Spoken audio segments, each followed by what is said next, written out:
damaged your dresser? No problem. We can fix it. These are the materials we will need. Let's harden up the damaged area with some thin glue. Mix up some hardener and wood filler. Fill in the damaged area.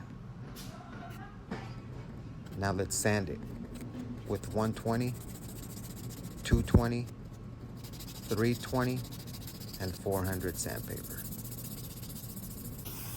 Clean it. Rub some fill stick into the area. Rub it down with a piece of cardboard. Let's paint it white. Let's do 2 or 3 coats. If there's overspray, let's clean that off with a piece of paper. Seal it with a flat clear coat.